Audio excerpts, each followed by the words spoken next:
एक टारगेट बना लीजिए कि मुझको सिर्फ एक दिन में 20 पेज ही पढ़ने हैं, 20 से ज़्यादा पढ़ने ही नहीं है। फोटोज़ आपके मोबाइल में हैं, उनको आप पढ़ना चालू कीजिए या उनको रिवीजन करना चालू कीजिए। इससे एक तो बेनिफिट ये होगा कि आप भले ही चाहें आपने एक पेज में 10 क्वेश्चन ही क्यों ना लिखे हों, उस 10 क्वेश्चन को पढ़ने में मुश्किल से मुश्किल आपको 1 मिनट लगेगा, लेकिन वो 10 क्वेश्चन आपके प्रिपेयर होते रहेंगे। जब आप एमसीक्यू की बुक पढ़ रहे हों, उन क्वेश्चन को मार्क कर लीजिए जो आपको सिलेबस के अलावा कहीं से मिल रहे थे। How to do preparation for NET examination.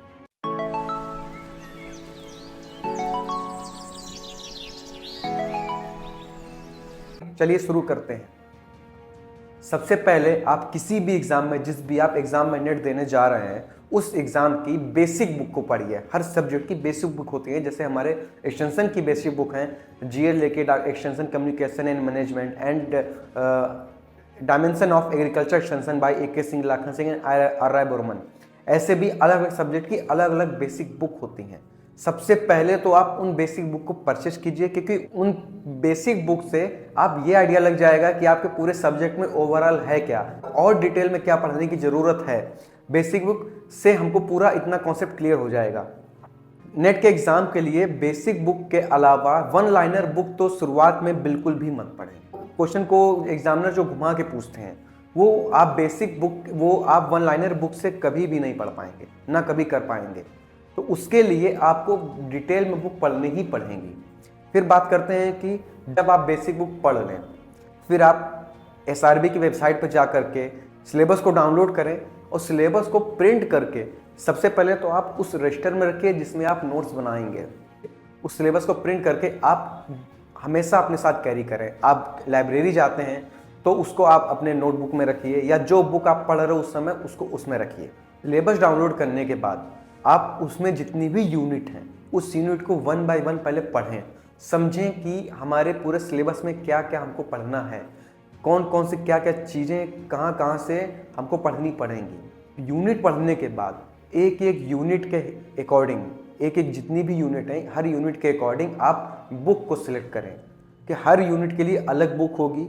कुछ बुक ऐसी होते हैं जिनमें 2 यूनिट भी मिल जाती हैं आपको, कुछ कंबाइंड बुक होती हैं, और आजकल देखा है कि आईसीआर की हैंडबुक होती हैं जो लगभग जितनी यूनिट हैं उन सबको कवर करती हैं। तो चाहें तो आप हैंडबुक यूज़ करें, चाहें तो आप सिलेबस के अकॉर्डिंग, यूनिट के अकॉर्डिंग सिंगल बुक को परचेज कर लें। जैसे ही आप बेसिक बुक पढ़ लें, उसके बाद जब आप डिटेल में सिलेबस के अकॉर्डिंग बुक पढ़ने लगें, तो सबसे पहले उस यूनिट को पढ़ें जो यूनिट सिंपल है। उन यूनिट को मत पढ़ें जो यूनिट बहुत कठिन है, या जिनको समझाने के लिए किसी एक्सपर्ट या किसी एडवाइज़र या किसी टीचर की ज़रूरत पड़ेगी आपको। सिंपल मैं इसलिए कह रहा हूँ क्योंकि उससे जिस चीज़ में आपको नॉलेज है, जिस यूनिट के बारे में आपको थोड़ा भी पता है या आपको सिंपल लग रहा है, उससे आपका एक फ्लो बन जाएगा, पढ़ने का मेंटेन हो जाएगा। क्योंकि अगर आप कठिन चीज़ पहले ले लेंगे तो 4-5 दिन आप जब पढ़ेंगे वो आपको समझ में नहीं आएगा, आप वहीं पे अपनी पढ़ाई बंद कर देंगे, आपको बिल्कुल भी समझ नहीं आएगा, आप आगे कंटिन्यू कर ही नहीं पाएंगे। इसीलिए सिंपल चीज़ों को पहले पढ़ें, सिंपल यूनिट को पहले पढ़ें, उसके बाद फ्लो बनते बनते आपको बेसिक सारा तैयार हो जाएगा। फिर आप उन यूनिट को पढ़ें जो कठिन है।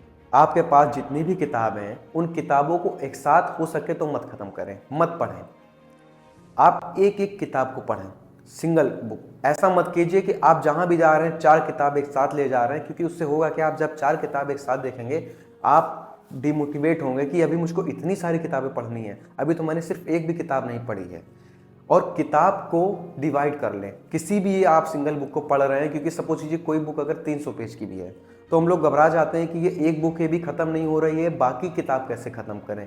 यहाँ से हम लोग का कॉन्फिडेंस लेवल गिरने लगता है, हम लोग हार मानने लगते हैं, यहीं से ही हम लोग की तैयारी जो है अफेक्ट होना चालू हो जाती है।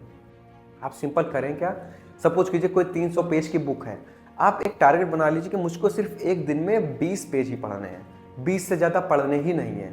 यकीन मानिए जब आप शुरुआत करेंगे आप 1-2 पेज पढ़ेंगे, पहले दिन आप हो सकता है 5-6 पेज पढ़ें, लेकिन वो आपको समझ में आने लगेंगे। आप फिर जैसे ही धीरे धीरे आप पढ़ते रहेंगे, आपको फ्लो बनता रहेगा।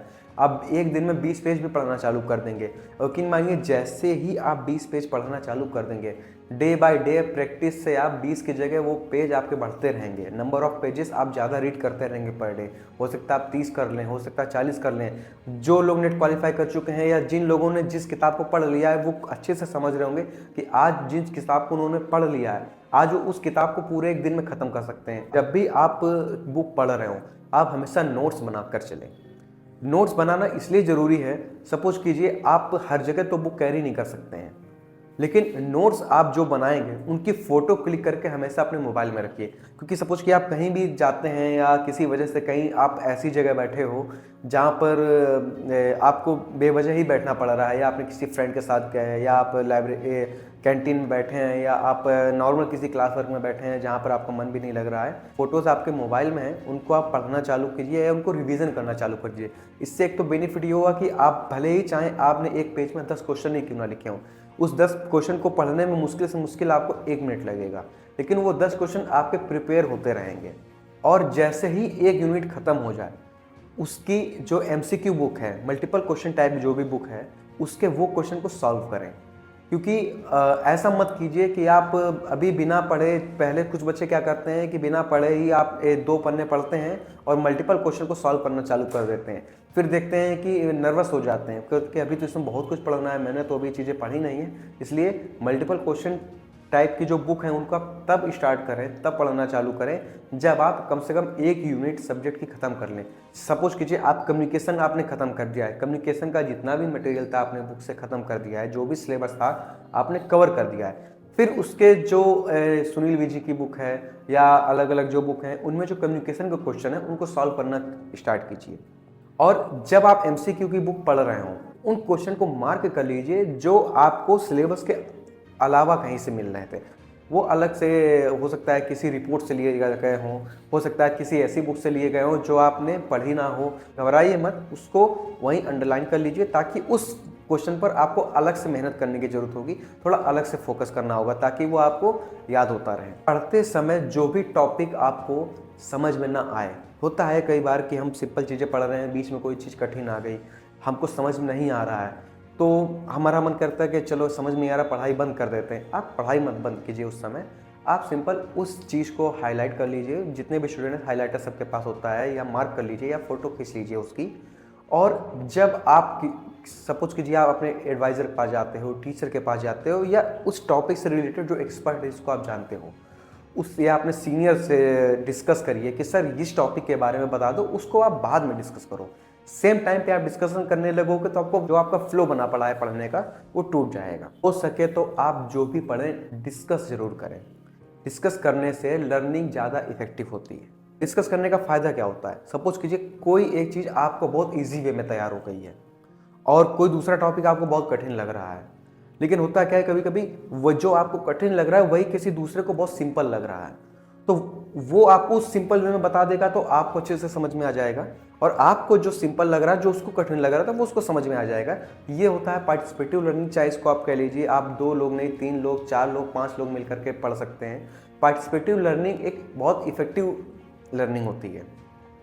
डाउट एक के होते हैं, क्लियर सबको होता है, और सबके डाउट वहीं पे क्लियर हो जाते हैं, और इससे हमारा समय भी बचता है। जब आप नोट्स बनाएं या जब भी आप पढ़ें तो हर बुक में, हर सिलेबस में या हर सब्जेक्ट में देखा होगा ईयर दिए होते हैं, किस ईयर में कौन सी खोज हुई थी, किस ईयर में किस वैज्ञानिक ने क्या चीज़ को दिया था, या फिर किसी टेक्नोलॉजी के कोई फादर हो गए।